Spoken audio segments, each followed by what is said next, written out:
নীরা, একটু তাড়াতাড়ি চল। দেখি বাবা, প্রথম দিন আজকেই দেরি হয়ে গেলে না ইমপ্রেশন খুব খারাপ হবে।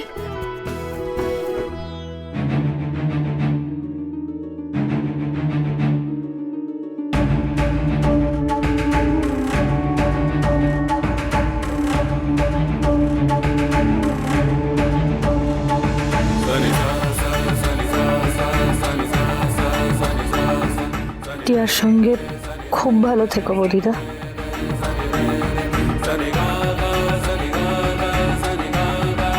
তাড়াতাড়ি চল, দেরি হয়ে যাচ্ছে বললাম না। আরে আমার কাঁধে এভাবে হাতটা রাখো না। দাঁড়া তো, দাঁড়া, তুই দাঁড়া। কি ব্যাপার বধিদা? আমি তো শুনেছি তুমি নাকি ঈশ্বরে বিশ্বাসী না, ঘোর নাস্তিক। তারপরে কি সব যেন বলতে, ঈশ্বর যদি থেকে থাকে তাহলে নাকি মানুষের মনের মধ্যেই থাকে। ওই আলফা মেল সাথে তো ঘুরে বেড়াতে এতদিন ধরে। তারপরে তো বলতে যে তোমার নাকি এসব একদম পছন্দ নয়। বাবা, এখন দেখছি বউয়ের আঁচল ধরে সুসুর করে মন্দির গেছিলে। হ্যাঁ, আবার ওই বউয়ের ব্যাগটাও পিঠে নিয়েছো। বাহ, ভালো ভালো। আর কত রঙ্গ দেখবো পৃথিবীতে বাবা দিদি। চল যাই রে। নীরা চল না, দেরি হয়ে যাচ্ছে বললাম। এক সেকেন্ড, যাওয়ার আগে একটা কথা তোমাদের দুই বোনকে বলে রাখি, কান খুলে শুনে রাখো। তোমরা ভাবো না যে আমি এমএলএর মেয়ে বলে বোধি লোভে পড়ে আমাকে বিয়ে করেছে, কিন্তু এটার জন্য না এলএম লাগে।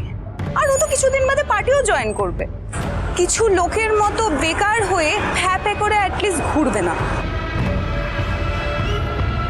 এক্সকিউজ মি, সবাইকে না ওসব ছক টক করে কাজ পেতে হয় না। ও চাকরিটা পেয়েছে নিজের যোগ্যতা। তারপর আবার যেই সেই কোম্পানি নয়, সেন্ট জেমস অ্যান্ড জুয়েলার্সের হার্ট টু হার্টের মার্কেটিং ম্যানেজার। তাই এসব ব্রকবাজ লুজারের জন্য আমার দিদির হাতে একদম সময় নেই, তাই না দিদি বল? চল যাই, চল।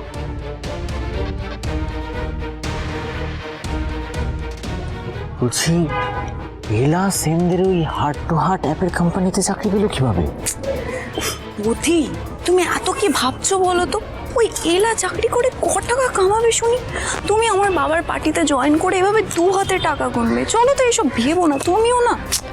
চলো চলো। ওদেরকে চাকরির কথাটা বলার কি দরকার ছিল? ও বাবা, আমি যদি নাও বলতাম, নাও তো সবাই জেনেই যেত। সেন্ট জেমস অ্যান্ড জুয়েলার্সে আজ থেকে ঝড় তুলতে যাচ্ছে এলা বস, তাই তো? মিলন হবে কতদিনে? সোম থেকে রবি প্রতিদিন রাত 9:30টায় স্টার জলসায়।